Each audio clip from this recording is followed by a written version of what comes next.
están? Muy buenas tardes, bienvenidos a Política en Vivo en Radio Universidad de Chile para este día especialísimo. Se acaba agosto, se terminó último programa de agosto. Y pasamos agosto. ¿Ustedes qué tienen que decir? Ustedes nada, yo estoy pero entusiasmadísimo. Además lo pasamos invicto, con dignidad. Incluso hoy día en la mañana temprano me vi y me encontraste a buen mozo, fíjate. Encuentro que pasé estupendo. Muy Así bien. que estamos muy contentos. Y además vamos a tener este programa solo con mujeres, me parece fantástico. Y vamos a escucharlas, porque es tiempo que los hombres aprendamos a escuchar. Estoy en un estado de entrega total. De entrega. Sí, yo ya no discuto nada. Estamos acompañados hoy día por la directora ejecutiva de Nodo 21, Camila Miranda. Hola, Camila, muchas un gusto gracias. tenerte por acá de nuevo, bienvenida. Y por Natalia Piergentile, ex subsecretaria de Economía en el gobierno anterior, por cierto. Y muchas más cosas. y Soy mucho más directora otras. del área de descentralización y cohesión territorial de Chile 21, presidente del directorio de la Fundación Participa, docente. Y militante del PPD. Y sí. ¿Tú militas, Camila? En estos momentos no. Ya. Yo te comentaba en algún momento, para los que nos están escuchando, que nosotros vimos un proceso en la Fundación Nodo 21 para plantearnos como una fundación un poco más transversal, entonces Así es. estamos en un proceso de cambios, pero no alejada nunca de las militancias. Y dentro de lo que Y es dentro del mundo del Frente Frente Amplio, por que cierto. todavía es bien abierto y está diverso. Sí. Bueno, con ustedes vamos a tener el gusto de hacer este programa. Oye, no es posible, un poco de copucha, digamos, que lo que pasó con los hermanos Frey. No se puede, tú no puedes hacer un programa que tenga que ver con política sin por lo menos mencionar. Qué terrible, pobre. Yo pienso en pobre Frey, el Eduardo Frey, que ha estado tan errático en lo político, pero le cae esta cuestión en la cabeza. Uno no elige a su familia. Pero ¿sabes lo triste de esto? Es que Eduardo Frey era uña y mugre con Francisco Frey. Era su hermano regalón, el favorito. De hecho, Camila, tú quieres, ustedes todos son muchos, pero Frey se ingresa a la política, Frey Eduardo del 88, al Comité de Elecciones Libres. Ustedes no habían ni nacido en esa época. No, sí, yo había nacido. Pero estaban, qué sé yo, jugando eran niñitas chicas. Sí, es verdad. Ya. En esa época Frey, que era socio de Sigdo Coppers, vendió todo lo de Sigdo Coppers, pescó porque dijo yo me voy a dedicar a la política y quiero separar completamente negocio y política. Pescó eso, creó esta empresa Saturno, una empresa de inversiones, y se la entregó a Francisco Frey en 1988. O sea, hace 30 y cuántos años. 31. Que Francisco Frey maneja todos los recursos de Eduardo Frey. Ese era el nivel de relación, de confianza. Claro. Y terminar en esta historia que va para mal, porque de los 500 millones dicen que vamos a llegar como a 2.000. Esto puede ser como el Paco Gate, que va a ir creciendo. No, y Y además el una quiebre familia familiar. que ha estado Sí. tocada también por otras cicatrices y otras rupturas. Qué complejo, porque recuerden ustedes que hubo bastante, no públicamente, pero se notaban las discrepancias y un poquito los quiebres que sucedieron a partir del libro Carmen Frey y todo este tema. Y ahora algo que tenga que ver con recursos termina a resquebrajar ahí Es muy terrible. un espacio familiar. Súper duro. Sí, y en gente a la edad de ambos es mucho más duro, fíjate. Porque son gente mayor ya, pues, o sea, Sí, po. Francisco tiene 70 años más o menos, por lo que leí, y Eduardo debe tener unos 6, 7, 8, por ahí, 76, 77. Entonces son épocas en que ya como que uno no espera que te lleguen golpes de esa naturaleza. Bueno, en fin. Pero además este tipo Camila. de casos que se vuelven ya más transversales a distintas esferas políticas, aunque tenga una implicancia familiar, también se ponen en la lista de cómo se cuestiona, digamos, la política en definitiva. Bueno, por Y sus supuesto, vínculos, entonces por eso le supuesto. da una complejidad. Una vez más le cae a la política una mancha, po. Exactamente. Que, bueno, en el impoluto paño de la política, porque digamos que hay que buscar dónde le ponemos esta mancha. ¿En qué parte en qué entra? pedacito cae. Claro. Pero Otra raya más al tigre, decís tú ya a esta altura. Sí, es Sí. tremendo. Oye, y a propósito de rayas y tigre, hablemos un poquito, les propongo, si les parece, del estado de las relaciones políticas. No solo en esta, digámoslo en términos reales, mocha PS gobierno, porque está en ese nivel de mocha, sino que en general en las relaciones, en el diálogo, en los debates, que da la sensación de que cada vez más el mundo político está más ensimismado y el mundo social y la gente camina como por otra parte. A ver, Natalia Piergentili. Yo te diría que, a ver, yo entiendo la molestia del Partido Socialista. Uno tiene que cuidar el lenguaje en política. Mucho. Porque el arte de la política se basa en el diálogo, en las confianzas, en las negociaciones, finalmente en el verso. Uh-huh. Es muy importante. Y lo que sucedió con la ministra Pérez es simplemente inaceptable porque además se desdice y están las grabaciones. Entonces, de verdad es como bien precario, por decirlo de algún modo. Pero, por otra parte, esto es algo que yo vengo reflexionando hace tiempo, que tiene que ver con que algo o muchas cosas hemos hecho mal como oposición, y digo todas las oposiciones que hay, en cuanto a que este ha sido un pésimo gobierno, pésimo, no tiene relato, no tiene ruta, y nosotros como oposición no hemos estado a la altura de aquello, no hemos estado ni para sacar rédito de este mal gobierno, pero tampoco para ofrecer un proyecto colectivo que aúne voluntades y que le haga sentido a esa ciudadanía que, tal como dices tú, ve esta pelea de Cecilia Pérez con Álvaro Elizalde, como cuando veía ese cupeo, como cuando veía programas de farándula. Entonces, tenemos por este lado un gobierno frágil y débil y completamente, yo creo que sin plan, sin hoja de ruta, pero también todas las oposiciones algo tenemos que decir, porque distinto es que en esto que está muy en ciernes, digamos, que es si va a haber alianza ya sea programática o ya sea por omisión o ya sea solo electoral entre el Frente Amplio y la ex nueva mayoría. Eso es una cosa, pero eso no impide esa negociación o esa distinción de opiniones, no impide que fuésemos más serios o más orgánicos a la hora de ser oposición. Y yo creo que eso nos ha faltado y el Parlamento está al debe, sobre todo la Cámara de Diputados, que es mucho más diversa en este tema. Camila, ¿cómo lo ves tú? Sí, hay varios elementos acá, porque claro, una es la situación, este gallito medio contingente entre el PS y Cecilia Pérez. Pequeño síntoma. Y que es parte de muchos otros gallitos que hemos visto cotidianos, ya semanales son estos gallitos, y que tienen harto más de operar como quizás una evasión de dar otras fórmulas de debate. Entonces, esa vorágine de la inmediatez constante, del enfrentamiento constante, esconde la posibilidad de discutir otras cosas que, como tú decías, conecten con la situación de lo que está pasando en la realidad real. Porque aquí también opera una fórmula de realidad muy pequeña de los que participamos y las que participamos en política, que muchos ratos se desconecta. Entonces la pregunta es por qué llegamos a este punto de desconexión, donde es más relevante una farandulización de la política, que pasa también harto en el Congreso, o sea, una foto de un momento corto de acuerdos que después, si uno ve cómo se legisla, después no tiene ni una correlación del momento final. Entonces pareciera que es muy importante cada minuto y no, digamos, el proceso completo para llegar a un acuerdo que tenga algo más que ver con lo que está pasando en la realidad real. Y ahí comparto la visión que planteaba Natalia, en el sentido de que efectivamente hay un gobierno que ha sido incapaz de echar adelante sus propuestas. O sea, la agenda que traía no la ha podido empujar. Y sí ha podido quizás empujar con un efecto que es un poco nefasto para la democracia, ciertas políticas que en definitiva distorsionan la posibilidad de un diálogo, que son estas de recrudecer fórmulas de control de las violencias, etcétera. Y frente a eso una oposición efectivamente disgregada. Y el problema de que cuando nos planteamos la necesidad de que haya una oposición que tenga algo más de sustancia de proyecto, es imposible no evadir algunas discusiones que hay que dar, digamos, para que no sea, nosotros lo hemos recalcado harto desde la Fundación, una oposición meramente electoral, que reedite una fórmula de nuevo inmediatista, ya no de una semana, sino de unos 4 años donde estamos de acuerdo en ciertas cosas y luego en nada.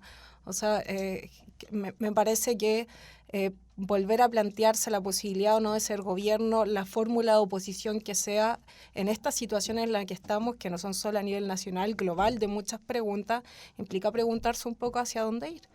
Y si no, asumir para poder conectar con la situación real, que se va a administrar un poco más de lo que está pasando en Chile.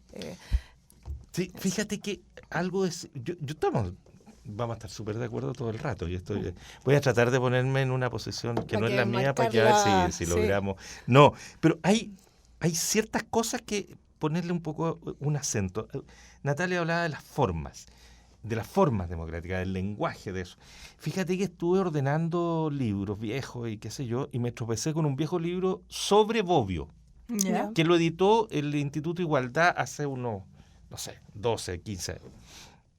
O se cumplía alguna fecha de Bobbio del 100 años, no sé, algo así. Y Bobbio, fíjate que en una de las partes habla una cosa muy notable, que la democracia es forma. Que finalmente la democracia está llena de los gestos, de las maneras, de las formas. No es más que forma, no es otra cosa que eso. Y cuando las formas se deforman, se pierde la democracia finalmente. Y a mí esa cuestión, como viejo ya, me parece yo creo que estamos viendo un momento súper preocupante. Vacío de contenido en muchos aspectos y mal en las formas. Entonces es como, ¿para qué? Fíjate que las amenazas a la democracia uno antes las veía ¿desde dónde? De los movimientos insurreccionales de repente, desde las dictaduras, obviamente desde Por de supuesto, los golpes militares, claro. pero eran exógenos a la democracia, eran como desde fuera de la forma democrática. Y hoy día las grandes amenazas al creer en la democracia vienen desde dentro de las formas democráticas. Tal cual. Y eso yo creo que es un momento extremadamente jodido que estamos viviendo hoy día. Por Y eso- que no veo por dónde se mejora. Mira, yo ayer Natalia. justo escribí un artículo sobre Benedetti. Mira tú. Benedetti tiene un libro que se llama Memoria y Esperanza, un mensaje a los jóvenes, que es un libro lleno de prosa poética bellísima. Entonces decía que todos teníamos que ser un poco jóvenes, pero no jóvenes de edad, sino jóvenes respecto de pararnos frente a lo que no nos gustaba, al poder, remecerlo, increpar, demandar, soñar, etc. Entonces yo creo que el Frente Amplio tiene mucho de eso, mucho de las virtudes que señala Benedetti como virtudes para mejorar la sociedad, pero que por el otro lado también existe un envejecimiento que, insisto, no es etario, sino que tiene que ver con que nos sobra mucha soberbia, nos sobra el cómo lo hemos hecho siempre, nos sobra ese selecto grupo de personas que dicen, no, perdón, yo con usted no hablo, yo generé los acuerdos de la transición. Nos sobra mucho de eso. Nos sobra mucho conformismo también, mucho eso de si lo hicimos antes así, ahora tiene que resultar igual.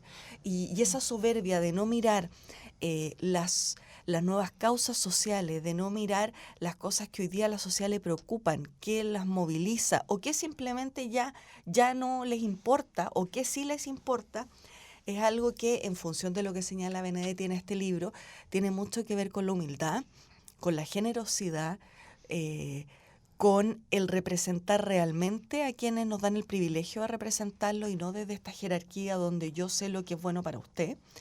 Y yo siento que cuando uno lo mira puede parecer súper poético esto que estoy diciendo, pero solo No es poético, hagamos no. un análisis de contenido de las reflexiones de nuestra clase política y nos damos cuenta allí que existe una falta de generosidad y de empatía y de disonancia con la realidad de los valores democrático y en mi caso de la socialdemocracia, que yo veo que es gravísimo.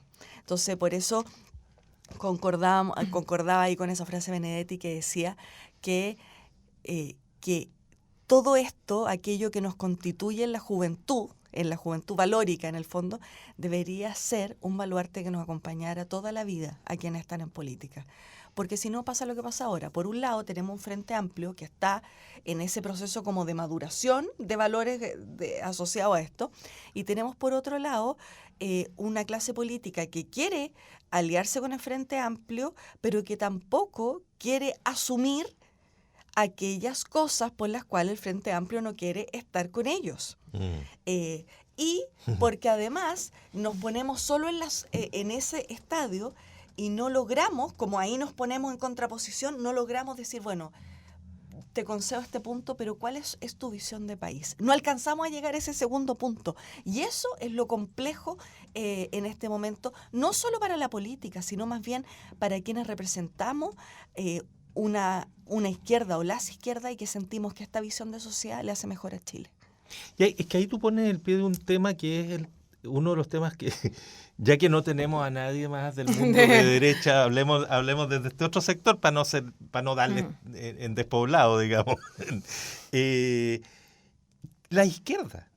¿A dónde domiciliamos la izquierda? ¿A qué le llamamos izquierda? Porque hay un debate ahí que uno lee viejas cosas, recuerda cosas de la izquierda sesentera, setentera, o de aquella izquierda que era, la izquierda que quería el socialismo con la lógica marxista y marxista-leninista, para ser más claro. Entonces, era muy clarito lo que era la izquierda y uno podía o subirse a ese carro o pelear con ese carro. Pero ¿qué es la izquierda de ahora?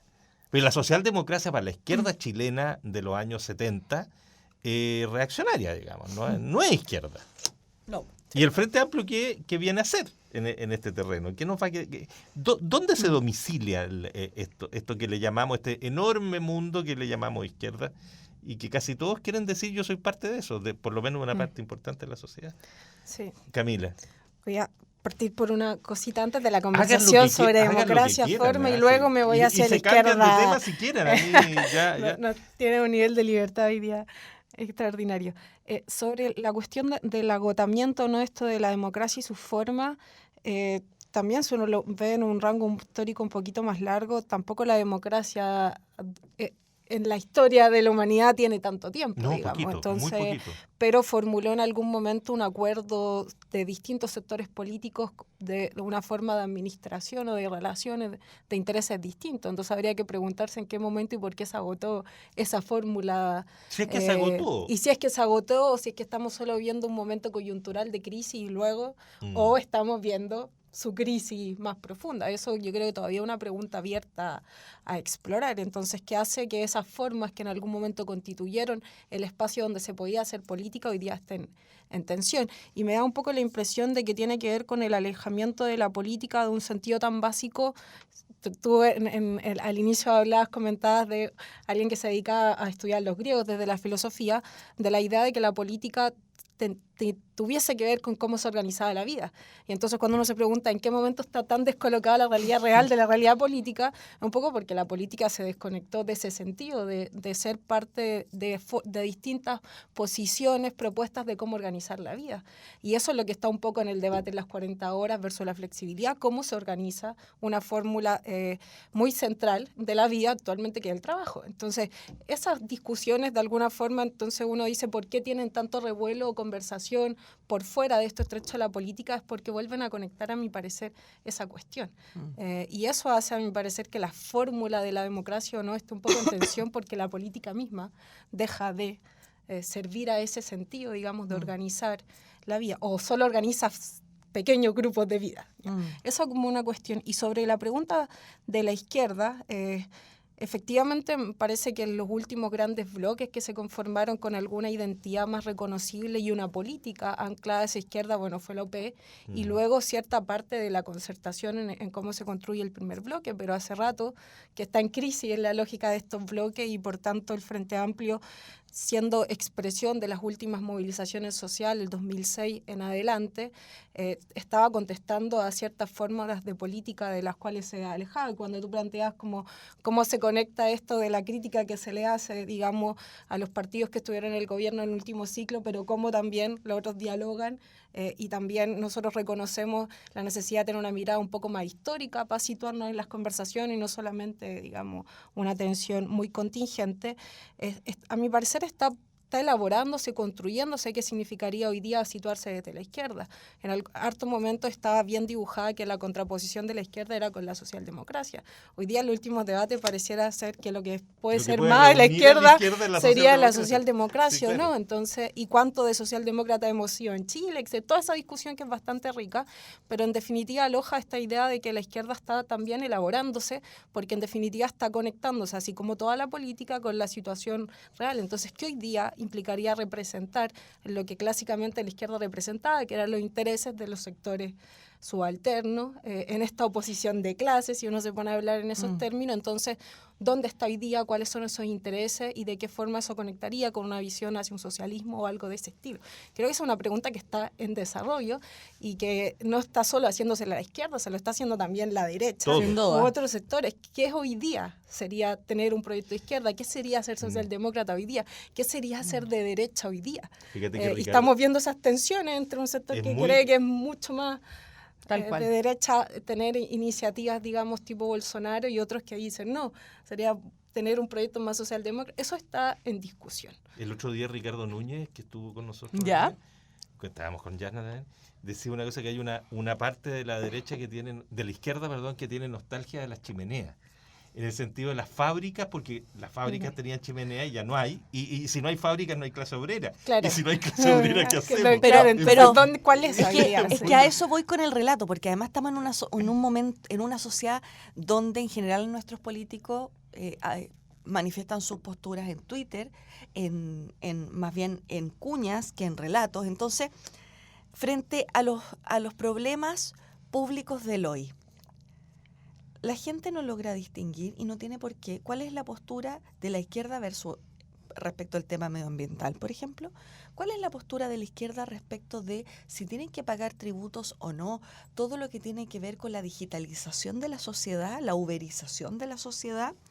¿Cómo se plantea este clivaje izquierda y derecha respecto de estos nuevos problemas públicos? Porque a mí no me cabe duda que la derecha, incluso la más recalcitrante, cuando señala queremos mitigar la pobreza, lo dicen de verdad. Si el punto es que sus políticas públicas para abordar ese problema público van a ser completamente distintas a las que tenga una mirada izquierda.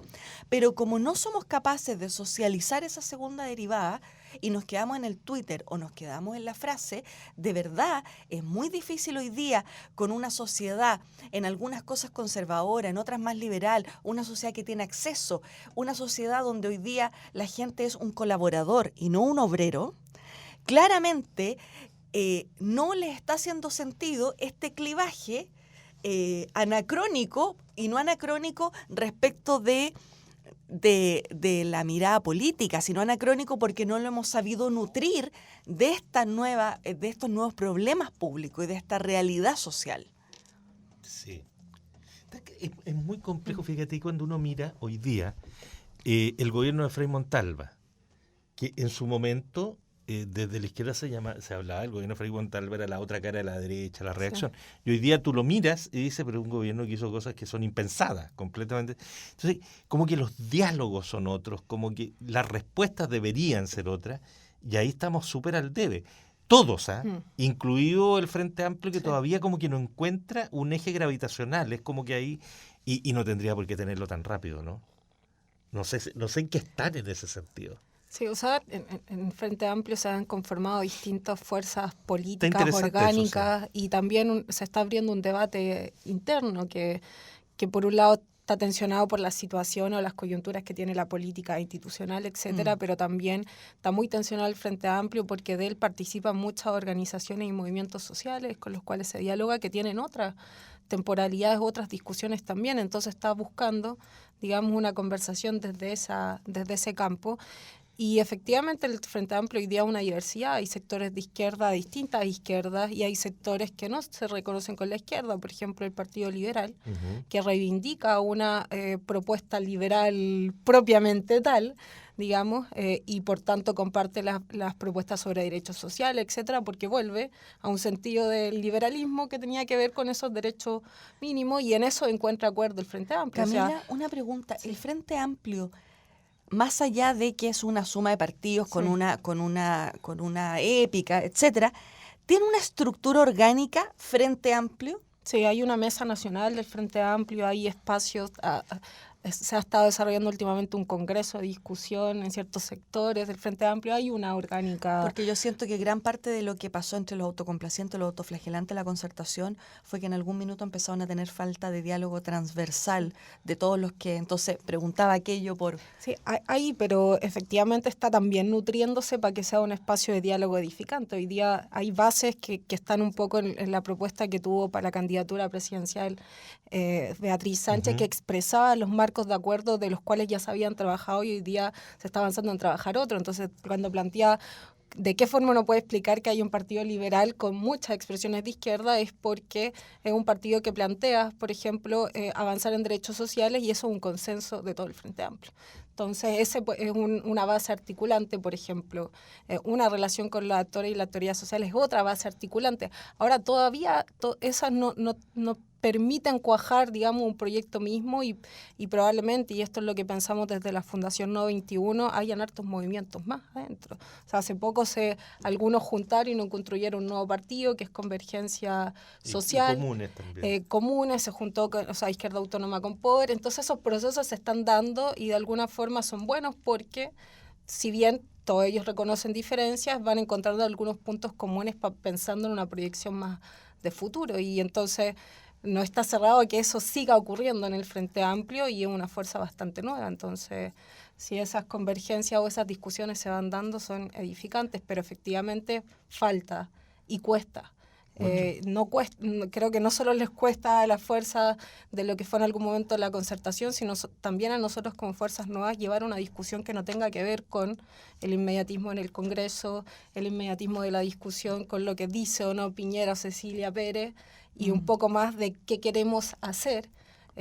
¿Cómo entonces conectamos la política con organizar la vida? ¿De qué forma estamos proponiendo organizarla? Que en definitiva sería, cuando nos preguntamos cómo conectamos con la situación real, entonces, ¿de qué forma estamos proponiendo organizar la vida como alternativa? Ojalá, y lo digo de verdad, porque yo creo que entre más actores participen en la construcción social, siempre es mejor, aunque tú tengas digamos, contraposición.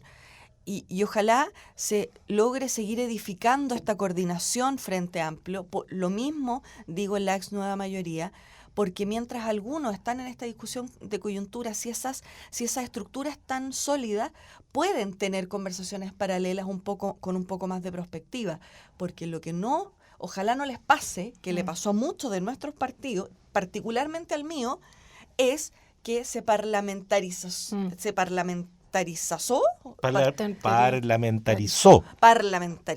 Sí. Los partidos. Entonces, claro, las corrientes eran más bien asociadas a personas, y eso son cosas que pueden pasar y que producen enormes fragilidades, y que tal como fue algo que fue complejo y que sigue siendo complejo para un partido como el mío, ojalá que en verdad en esta construcción se robustezca mucho más, porque es la única forma de seguir pensando en perspectiva, que es lo que no estamos haciendo tanto los partidos. Vamos a hacer una pausa y ya seguimos conversando con Natalia Piergentile y con Camila Miranda.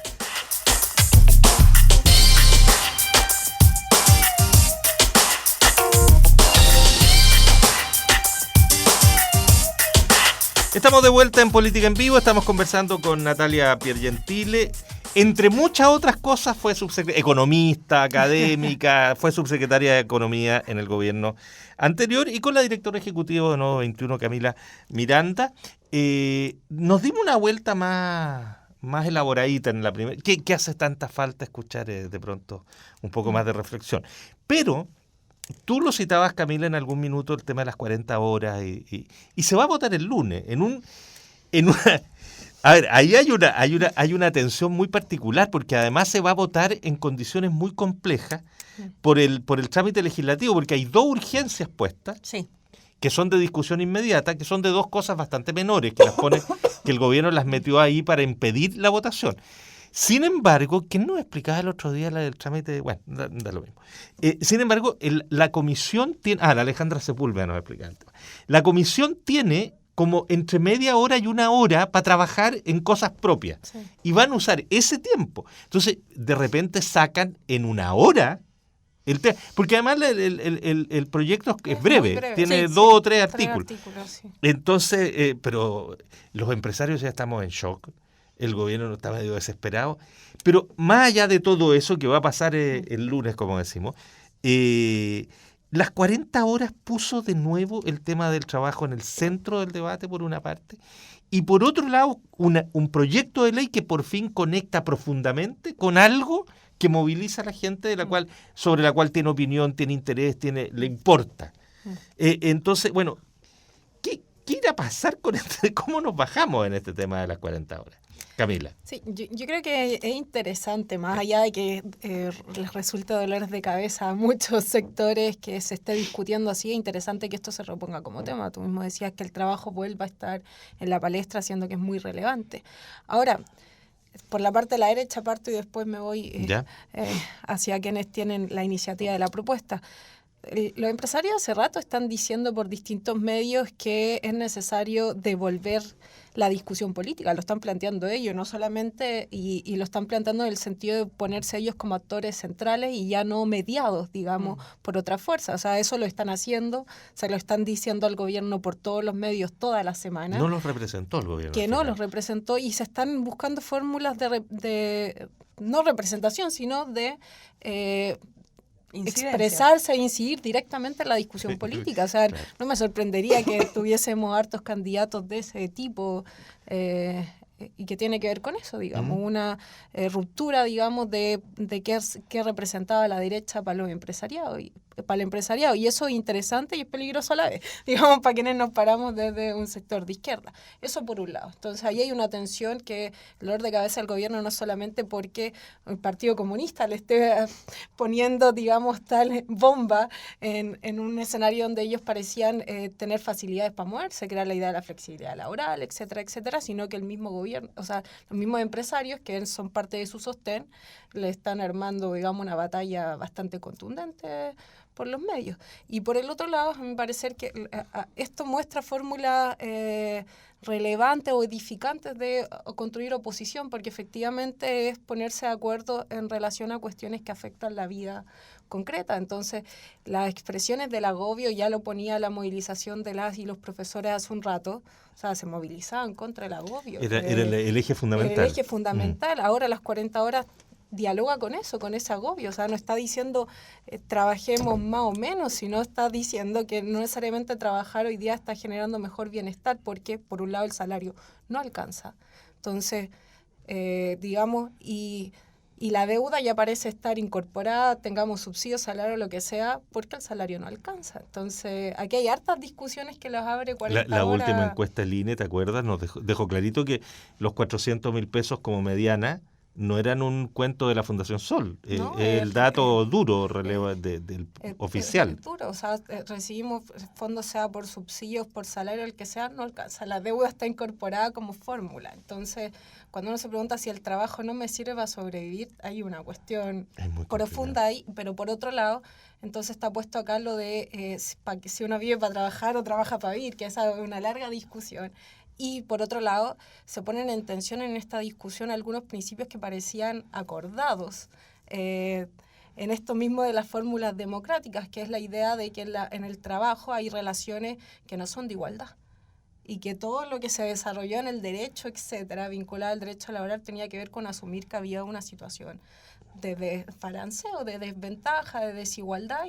Y hoy día lo que se pone en discusión cuando se habla de flexibilidad, de la forma en la que lo plantea el gobierno, es, digamos, para que lo pongamos en qué se está discutiendo en realidad, es que asumir que no hay una desigualdad tal o esconderla. Entonces, esto de negociemos igualmente, la otra vez conversábamos con algunos compañeros que manejan más el tema, los gremios pueden responder a esto organizadamente, o sea, la SOFOFA, etcétera, se coordinan, pero los trabajadores y las trabajadoras no pueden responder coordinadamente, no pueden negociar ramalmente, no pueden. Los gremios se organizan por rama, pero los trabajadores no pueden. ¿No? Entonces, es asumir que efectivamente va a haber una relación desigual que no va a estar protegida. Entonces, eso es lo que en definitiva se abre con esta conversación. Y, por tanto, culmina o toma posición sobre una discusión larga del trabajo y las fórmulas de desequilibrio que hay ahí. Mire, doña Natalia. Yo no puedo estar más de acuerdo con Camila respecto de que lo que... Aquí se arma el acuerdo del Frente Amplio con el partido, con el PP. Por aquí parte. No lo sabemos. Lo que releva Camila respecto de que acá o sea, yo creo que Camila Vallejo un día se despertó y dijo, no lo puedo creer, ¿cómo esto estuvo acá? Sí, que llevaba 2 años. Claro, de repente ¿y por qué? Porque finalmente lo que esconde este proyecto es también lo que decía Camila. la enorme fragilidad y asimetría que tienen los trabajadores para cualquier tipo de negociación, ya sea flexibilidad, ya sea adaptabilidad, etcétera. Por lo tanto, ahí hay un tema que es muy relevante. Por otra parte, yo creo que este gobierno no solo lo ha hecho mal y ha gobernado con las encuestas, sino que además ha destruido aún más las instituciones de la fragilidad que ya la teníamos. O sea, yo no creo que nadie, cuando el ministro Izaguirre, por ejemplo, cuando el ministro Rodrigo Valdés, cuando el ministro Andrés Velasco salían a hablarle a la ciudadanía y le decían, miren, nuestra regla de balance estructural significa que estamos ahorrando y que ahora vamos a hacer esto, que la gente haya dudado de lo que esa institución le estaba señalando. Y tenemos hoy día un ministro Larraín que hablaba de que podemos dormir tranquilos con el 3,5 de crecimiento y vamos a crecer menos de 2,9, que era la cifra, o sea, era lo que estimaba el Banco Central como ya el peor escenario. Tenemos además un ministro que dice que 40 horas no porque es anticonstitucional, pero 41,5 sí, porque va a crear mucho empleo, y esto desde el más profundo sentido común a uno le produce duda.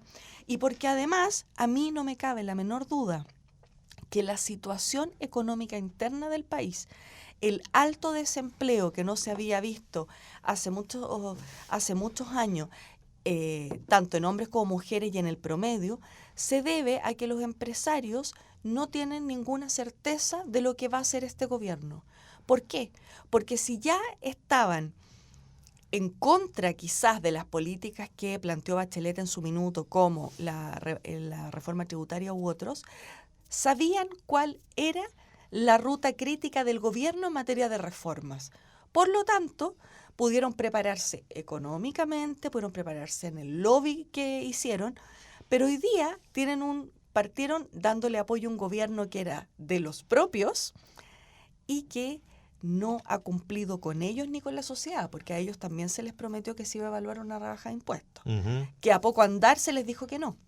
Posteriormente, como se gobierna con las encuestas, yo creo que ningún empresario, ni en su pesadilla más grande, pensó que el gobierno iba a estar planteando una rebaja de horas laborales con problemas asociados a una crisis internacional, etcétera.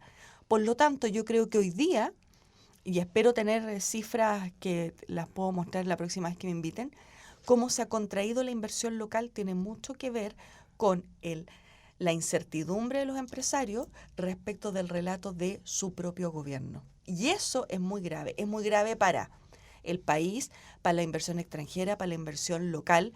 No las políticas, sino la certeza respecto de las reglas del juego que van a tener las inversiones. Porque hoy día con este presidente, gobernando por la encuesta, nadie las tiene. Y con un ministro de Hacienda que pasa del 3,5 al 2,9, explicando cosas que antes se explicaban de otra forma, con un desempleo alto y además con un porcentaje de crecimiento bien mermado, claramente no es un buen escenario para los chilenos, para los trabajadores, ni tampoco para las institucionalidades que con tanto esfuerzo y transversalmente se construyeron, sobre todo en torno al tema económico en Chile. Uh-huh.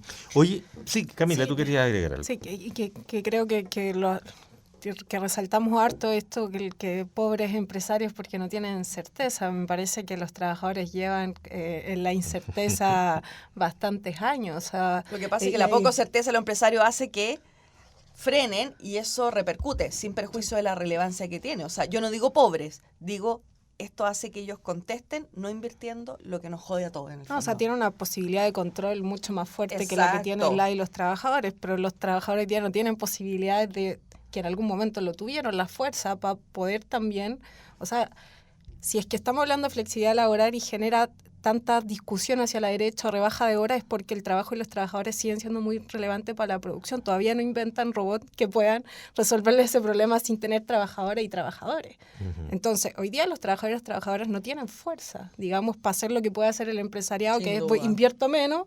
Bueno, resuélvame, los trabajadores ya no pueden decirle, trabajo menos. No voy a trabajar. Claro. Hasta que me lo resuelva. Entonces ahí hay un problema complejo y es la pregunta de si un gobierno o un Estado está preocupado por quiénes, digamos. O si logra construir un equilibrio que preocuparse tanto por quienes trabajan, no por la inversión y porque cuando nosotros decimos, quizás no le damos tantas vueltas, que es el gobierno de los empresarios, es complicado porque significa que no son el gobierno de... la mayoría de las y los chilenos, pero que votaron algunos por este gobierno. Entonces, ahí hay una cuestión relevante de mirar, porque que los trabajadores hoy día y las trabajadoras no puedan expresarse con fuerza contra lo que puede hacer o no invertir el empresariado no es culpa de Piñera.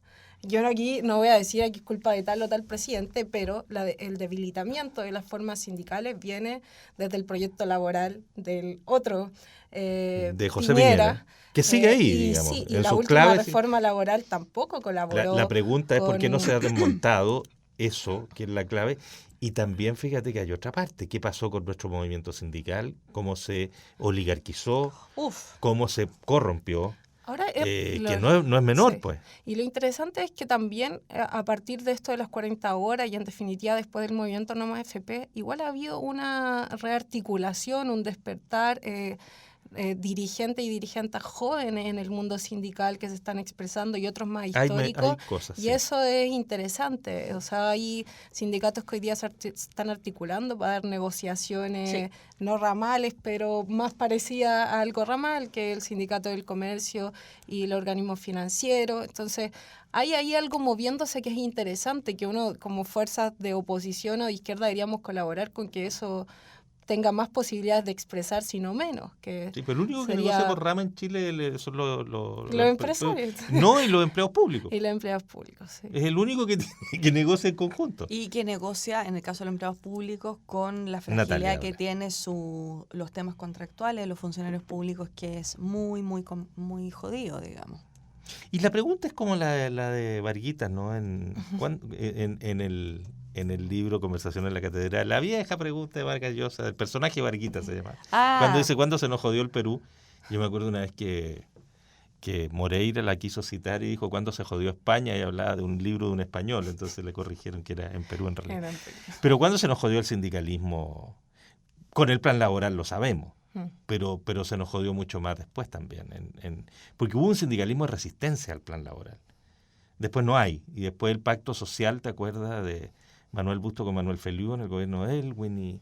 Y después se diluye todo. O sea, yo creo que ese fue el último gran acuerdo en democracia de todas las ramas de la Central Unitaria de Trabajadores, que en ese tiempo era muy robusta, que había sido un eje importante en la rearticulación para la democracia con los empresarios. Yo creo que ese tipo de acuerdos no se ha vuelto a reeditar.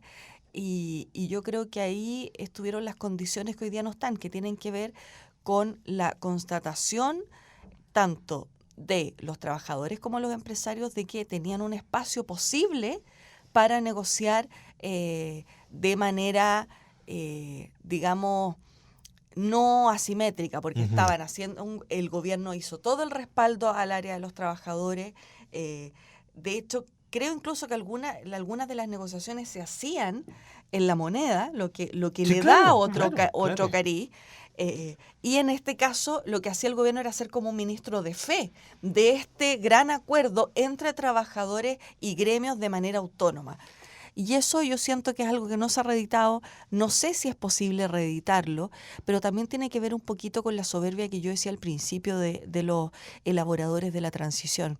Porque piensa tú que muchos de estos combativos, no en términos de armas, sino combativos a través de las ideas, de la aglutinación de personas que participaron por recuperar la democracia, prontamente fueron desplazados por aquellos que sabían cómo se tenían que hacer las cosas y que llegaron a hacerlas. Entonces, ahí también ese nicho político desplazó y fue bien poco generoso, por decirlo de alguna manera, con todas estas otras fuerzas articuladoras. Fíjate que a lo que tú aludes me lo dijo alguna vez en esos mismos días en que estaba asumiendo el gobierno, cuando uno miraba algunos resucitados que aparecían, que sé.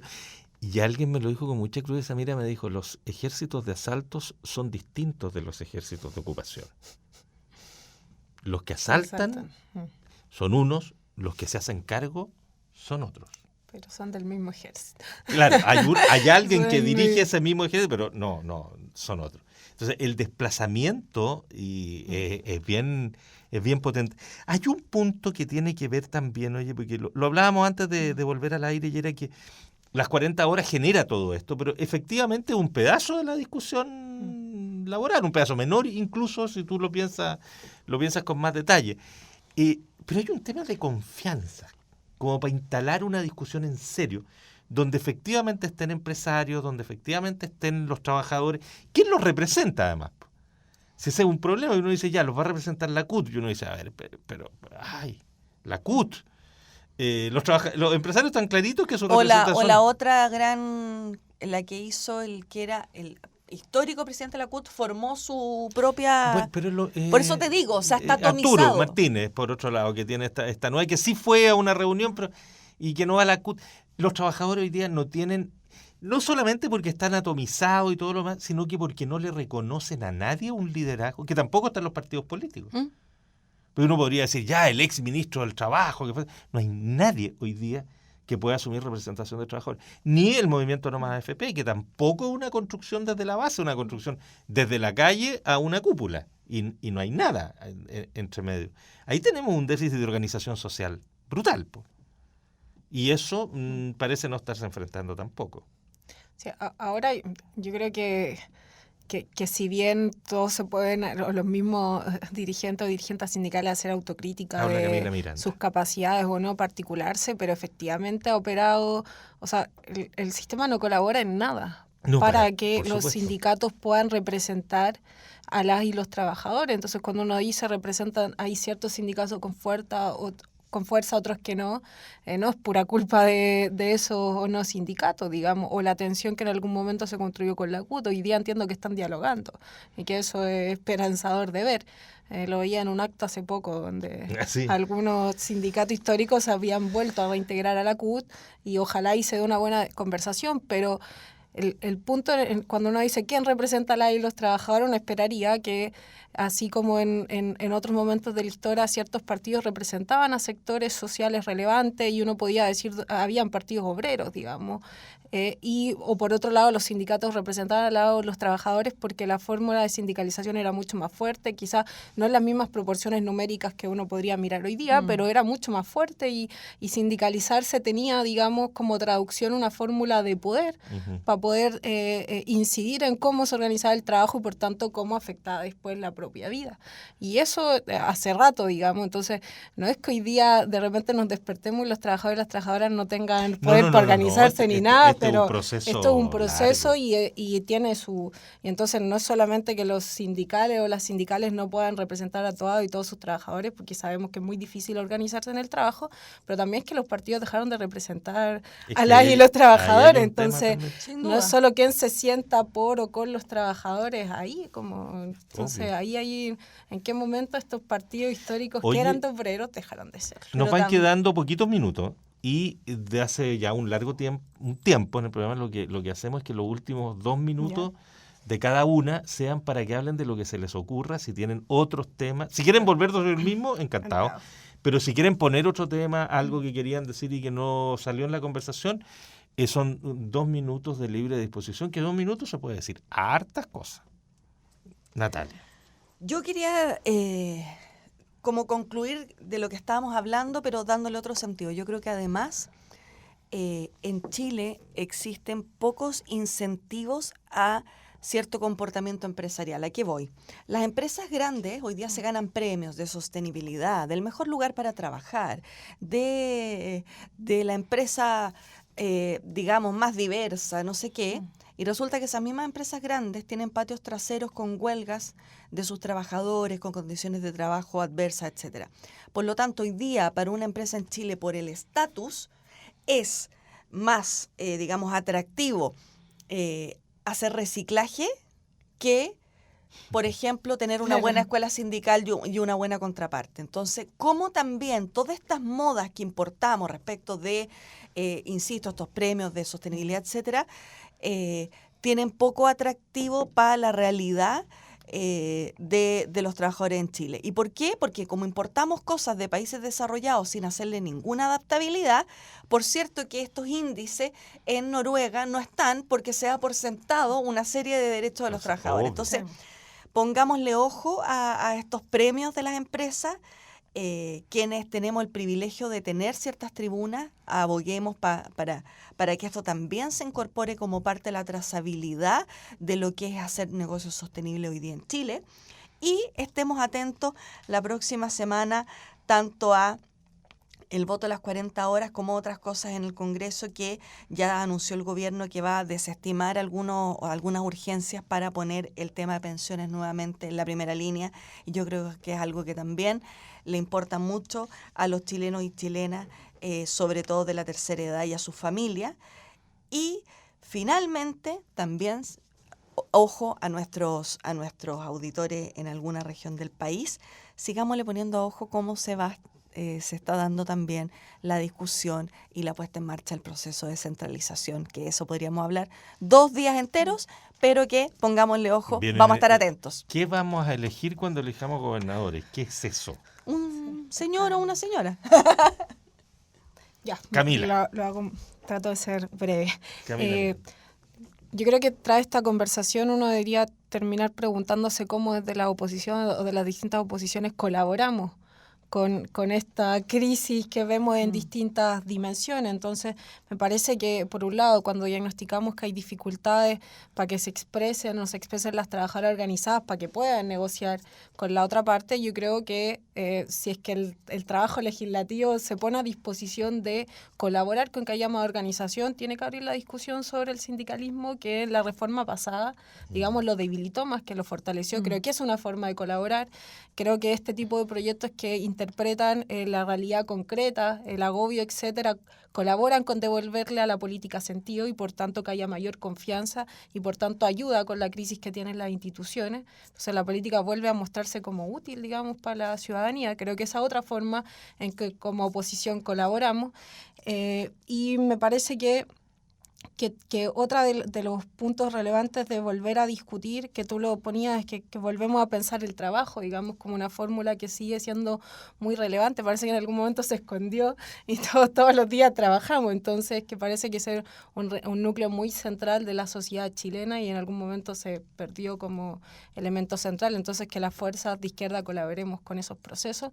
Creo que es una de las formas en que podemos empezar a sacarle quehaceres y entonces que la electoral y la discusión que se abre se ponga en estos temas que hoy día son centrales y que proponga formas de organizarse la vida, el trabajo que tenga que ver con esto. Creo que esa es la fórmula en que colaboramos con este proceso desde las herramientas institucionales y políticas que hoy día hay y asumiendo que están debilitadas, etcétera, pero creo que justamente 40 horas nos da alguna luz de que hay ciertos elementos que vuelven a conectar y que entonces la cuestión podemos estar en una cierta crisis, pero hay fórmulas de navegar en la crisis o a veces la crisis nos da oportunidades para poder salir de ella. Entonces, volver a la política.